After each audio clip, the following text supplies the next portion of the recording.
حسبنا اللہ ونعم الوکیل حسبنا اللہ ونعم الوکیل۔ السلام علیکم ورحمۃ اللہ وبرکاتہ۔ محرم کے مہینے میں دو واقعے بہت اہم ترین گزرے ہیں جس کو ہمیں یاد رکھنا چاہیے۔ ایک واقعہ ہے حضرت موسیٰ علیہ السلام کا فرعون سے نجات پا جانا۔ ہم سب جانتے ہیں کہ فرعون ظالم بادشاہ تھا جو حضرت موسیٰ علیہ السلام اور ان کی قوم کو بہت تکلیف دیا کرتا تھا، اور اس کی ایک بری عادت یہ تھی کہ جب اس کو معلوم ہوا کہ اس کے قوم میں ایک بچہ پیدا ہونے والا ہے جو اس کی حکومت کو ختم کرے گا نجومیوں کے ذریعے سے، تو اس نے اعلان کر دیا تھا کہ اب جو بھی بچہ پیدا ہوگا اس بچے کو زندہ ختم کر دیا جائے، ان کو مار دیا جائے اور لڑکیوں کو چھوڑ دیا جائے۔ ایسا ظالم بادشاہ، لیکن جس بچے کے واسطے فرعون کئی بچوں کا قتل کروا رہا تھا، وہی بچہ موسیٰ علیہ السلام کی شکل میں پیدا ہوا، اور وہ بچہ فرعون کے گھر میں تربیت پایا۔ غرض ہے کہ وہ فرعون موسیٰ علیہ السلام کی دعوت جب سنا کہ موسیٰ یہ کہتے ہیں کہ ایک خدا ہے، ایک خدا کی عبادت کی جائے، اللہ کو ایک مانا جائے، تو فرعون کو برا معلوم ہوا۔ فرعون تو خدا ہونے کا دعویٰ کرتا تھا، خدا کو مارنے کا دعویٰ کیا، بہرحال اس کے بہت سارے برائیاں ہیں، تکبر، غرور، گھمنڈ، ظلم، بربریت، یہ تمام چیزیں موجود تھی۔ ایک دن ایسا ہوا کہ موسیٰ علیہ السلام جا رہے تھے، فرعون موسیٰ علیہ السلام کا تعاقب کیا، پیچھا کیا۔ موسیٰ علیہ السلام کے راستے میں سمندر آیا، دریا آئی۔ اللہ نے حکم فرمایا کہ موسیٰ ایسا کرو، اس سمندر میں آپ کی لاٹھی کو مار دو۔ موسیٰ علیہ السلام کے ہاتھ میں ہمیشہ ایک لاٹھی رہا کرتی تھی۔ اس لاٹھی کا ذکر قرآن مجید کے اندر بھی موجود ہے کہ لاٹھی سے آپ کیا کام کرتے ہیں موسیٰ، تو فرمایا کہ اس لاٹھی کو میں استعمال کرتا ہوں بکریوں کے لیے پتے جھڑانے کے واسطے بھی استعمال کرتا ہوں، اس کو میں ٹیک لگانے کے واسطے استعمال کرتا ہوں۔ تو اس لاٹھی کے بہت سارے کام تھے، تو اللہ نے اس مرتبہ اس لاٹھی کے بارے میں فرمایا کہ اس لاٹھی کو پانی میں مار دو۔ پانی میں مار دیے تو پانی کے اندر 12 راستے پھوٹ پڑے۔ اب موسیٰ علیہ السلام کے قوم کے 12 قبیلے کے لوگ تھے، وہ راستے سے چلنے لگے، راستہ پار کیے۔ فرعون جو پیچھے آ رہا تھا وہ دیکھا کہ راستہ بنا ہوا ہے پانی کے اندر، اپنی لشکر سے کہا کہ چلو ڈوب جاؤ، اس کے اندر جاؤ، پانی میں جاؤ، کود جاؤ اور نکلو یہاں سے۔ جیسا کہ موسیٰ علیہ السلام کی قوم یہاں سے نکل گئی، جیسا ہی فرعون اپنے لشکر کو لے کے پانی کے اندر اترا، جس اللہ نے پانی کو رکنے کا حکم کیا تھا اسی اللہ نے پانی کو جاری ہونے کا حکم فرمایا۔ اس سے معلوم ہوا کہ پانی اللہ کے حکم کے تابع ہے، اگر اللہ رکنے کے واسطے فرمائے تو پانی رک جاتا ہے، اللہ تعالیٰ اگر پانی کو چلنے کے واسطے فرمائے تو پانی چلنے لگتا ہے۔ اب کیا ہوا، غور کیجئے۔ جب پانی چلنے لگا تو فرعون اور اس کے لشکر پانی کے اندر ڈوب گئی اور ڈوب کر مر گئے۔ لیکن بنی اسرائیل کو معلوم جب ہوا، موسیٰ علیہ السلام نے اطلاع دی فرعون کے مرنے کی، اس کے لشکر کے مرنے کی، تو ان کے قوم نے کہا کہ فرعون مرا ہے۔ یقین نہیں آیا، کیونکہ فرعون جیسا بادشاہ جس کی بڑی حکومت تھی اور جس کو لوگ بہت بڑا سمجھتے تھے، اس کے مرنے کی اطلاع یقین نہیں آیا۔ تب اللہ نے پانی کو حکم دیا اس کی لاش کو اٹھا کر باہر پھینک دو۔ جب ان کے سامنے جب لاش گری تب دیکھ کر یقین کیا فرعون چلے گیا۔ تو فرعون کو اللہ نے موسیٰ علیہ السلام سے نجات دلائی اور فرعون ہلاک ہوا۔ وہ واقعہ اسی مہینے کی محرم الحرام کی 10 تاریخ یعنی کہ عاشورہ کے دن ہوا۔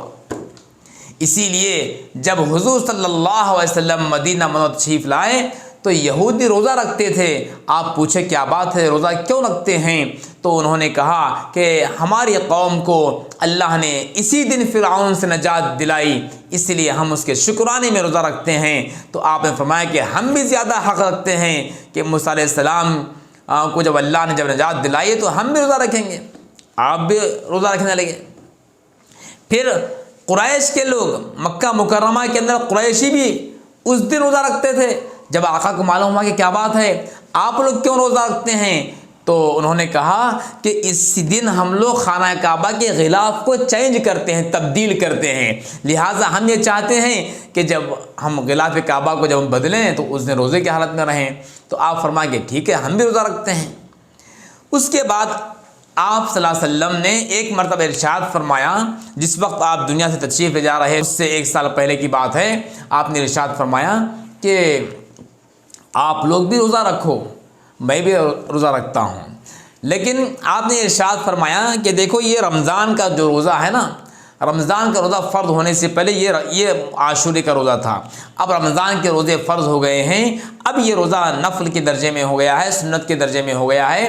اب آپ میں سے جو چاہے یہ روزہ رکھے اور اس کو فضیلت بھی اس کی فضیلت بھی اس کو مل جائے گی کہ جو شخص اس دن کا روزہ رکھتا ہے، مجھے اللہ کی ذات سے قوی امید ہے کہ اس کے 1 سال کے گناہوں کا کفارہ بن جائے گا، یہ ارشاد فرمایا۔ لیکن پھر ساتھ میں آپ یہ بھی ارشاد فرمایا کہ میری خواہش ہے کہ آئندہ اگر میں باحیات رہوں تو اس روزے کے ساتھ میں ایک روزہ اور ملا لوں گا، یعنی کہ 9 اور 10 تاریخ کا روزہ رکھوں گا، یا 10 یا 11 کا روزہ رکھوں گا، یہ ارشاد فرمایا۔ 10 اور 11 یا 9 10، یعنی کہ ایک روزے کو ساتھ میں اٹیچ کر لوں گا، یا تو پہلے یا تو بعد میں۔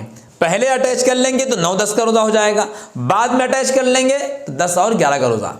لیکن روایت میں لکھا ہوا ہے کہ آپ صلی اللہ علیہ وسلم آئندہ سال آنے سے پہلے اس دنیا سے پردہ فرمائیں، لیکن آپ نے چونکہ فرمایا تھا کہ خالف الیہود، کہ تم یہودیوں کی مخالفت کرو، خالف الیہود والمشرکین، مشرکین اور یہودیوں کی مخالفت کرو، کیونکہ وہ لوگ ایک روزہ رکھتے ہیں تو تم لوگ 2 روزے رکھو۔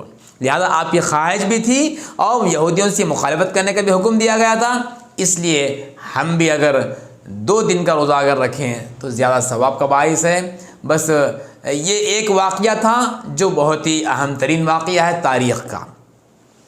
دوسرا واقعہ جو محرم کی 10 تاریخ کو پیش آیا ہے وہ واقعہ ہے حضرت سیدنا حسین رضی اللہ تعالی عنہ، جو نواسہ رسول ہے، جو جگر گوشائے رسول ہے، اللہ کے رسول صلی اللہ علیہ وسلم کی چہیتی بیٹی فاطمہ الزہرا رضی اللہ تعالیٰ عنہا کے چھوٹے بیٹے ہیں، حضرت علی کے بیٹے ہیں حضرت حسین رضی اللہ تعالیٰ عنہ۔ ان کی شہادت کا واقعہ اسی مہینے کی 10 تاریخ کو پیش آیا۔ المناک واقعہ، کرب و بلا کا واقعہ، کربلا کے میدان میں آپ کو ظالموں نے شہید کر دیا، آپ کے ساتھیوں کو شہید کر دیا، آپ کا پانی بن کر دیا اور آپ کے معصوم بچوں کو شہید کر دیا، اور آپ پر بہت ہی ظلم سہا اور بے انتہا تکلیف دی اور آپ کی جان لے لی، آپ کو شہید کر دیا۔ دوستو یہ المناک واقعہ ہے۔ کیا دل بولا ہوگا ان لوگوں کا، کیسے ان کے دل کے اندر بے رحمی آ گئی تھی کہ جس نواسے کو آقائے دو عالم صلی اللہ علیہ وسلم اتنا چاہتے تھے کہ فرمایا کہ جو حسین سے محبت کرتا ہے، حسن حسین سے، وہ مجھ سے محبت کرتا ہے، اور جو ان دونوں سے بغض رکھتا ہے وہ مجھ سے بغض رکھتا ہے۔ آقا اتنا چاہتے تھے حسن حسین کو کہ آپ نماز پڑھ رہے ہیں، سجدے میں تشریف لے گئے ہیں، آپ کی پیٹھ مبارک پر حسن حسین رضی اللہ عنہما آ کر بیٹھ جاتے ہیں تو آپ سجدے کو لمبا کرتے ہیں، جب تک کہ بچے آپ کے پیٹھ پر رہے اس وقت تک سجدہ لمبا کرتے ہیں۔ کیوں؟ اس لیے کہ اگر اٹھ جائیں گے تو آپ پیٹھ سے گر جائیں گے، اتنا خیال فرماتے ہیں۔ ایک بار ممبر پر تشریف لے گئے، آپ خطبہ دے رہے ہیں، لڑکھڑاتے ہیں، بچے آ رہے ہیں، آپ ممبر پر سے نیچے اترتے ہیں خطبہ روک کر اور بچوں کو سنبھالتے ہیں، اور کیا فرمایا؟ الحسن والحسین سیدہ شباب اہل الجنہ، جنت کے نوجوانوں کے سردار حسن حسین ہیں رضی اللہ تعالیٰ عنہما۔ ایسے پاکیزہ، ایسے اہل بیت اور ایسے نیک اور بزرگ صحابہ کرام کو اور نواسہ رسول کو، حضرت حسین اور آپ کے ساتھیوں کو ظالموں نے، یزیدیوں نے کربلا کے میدان میں شہید کیا۔ یہ واقعہ انتہائی کربناک، المناک، دردناک، غمناک ہے۔ لہٰذا ہمیں اس عاشورے کے موقع پر حضرت حسین کو یاد کرنا چاہیے، ان کی قربانی کو یاد کرنا چاہیے، اور یہ سوچنا چاہیے کہ باطل کے مقابلے میں اگر ہمیں جان دینا پڑے تو جان دینے ہم تیار ہیں، اگر باطل کے مقابلے میں اپنی اولاد کو دینا پڑے تو ہم اولاد کو دینے تیار ہیں۔ جان جا سکتی ہے لیکن ایمان ہمارا نہیں جا سکتا، جان جا سکتی ہے لیکن دین کے مقابلے میں اگر کوئی کھڑا ہوتا ہے، دین کو مٹانے کی کوشش کرتا ہے، اسلام کو مٹانے کی کوشش کرتا ہے، تو اس وقت ہم کردار حسینی کو اپنائیں گے اور اپنے جان کو نچھاور کر دیں گے، لیکن دین اسلام پر آنچ آنے نہیں دیں گے۔ دین اسلام کو مٹانے کے واسطے کوئی اگر درپے ہوتا ہے تو ہم اس کا مقابلہ کریں گے۔ ہر ایمان والے کے دل میں عاشورہ کے موقع پر، محرم کے مہینے میں اپنے ایمان کو اضافہ کرنا چاہیے اور کردار حسینی کو، فکر حسینی کو، صدائے حسینی کو اپنے دل کے اندر جاگزی کرنا چاہیے۔ یہی پیغام ہے محرم کا، یہی پیغام ہے عاشورے کا، یہی پیغام ہے ہم سب کو کربلا کے واقعے کا۔ اللہ تعالیٰ سے دعا ہے کہ ہم سب کو یہ جو دو واقعے بیان کیے گئے ہیں اس سے عبرت حاصل کرنے کی اللہ ہدایت نصیب فرمائے کہ فرعون نے جب ظلم اٹھایا اور جب ظالم بنا تو اس کی سرکوبی کے واسطے اللہ نے موسیٰ علیہ السلام کو بھیجا۔ یزید اور یزیدیوں نے جب ظلم برپا کیا تو ان کے خاتمے کے واسطے اللہ نے حضرت حسین کو بھیجا۔ اسی طریقے سے قیامت تک آنے والی انسانیت کو اس وقت دے کر گئے ہیں کہ جب بھی ظالم پیدا ہوتے ہیں دین اسلام کو مٹانے کے واسطے جب پیدا ہوتے ہیں تو اسی طریقے سے عاشقان حسین پیدا ہوتے ہیں اور اس کے خاتمے کے واسطے ان کے دل میں اللہ محبت ڈالتے ہیں۔ لہٰذا ہم سب کو چاہیے کہ اپنے ایمان کو اضافہ کریں، اپنے ایمان کو تازہ کریں، کردار حسینی کو اپنانے کی کوشش کریں۔ اللہ تعالیٰ سے دعا ہے ہم سب کو کہی سنی باتوں پر عمل نصیب فرمائیں۔ السلام علیکم ورحمۃ اللہ۔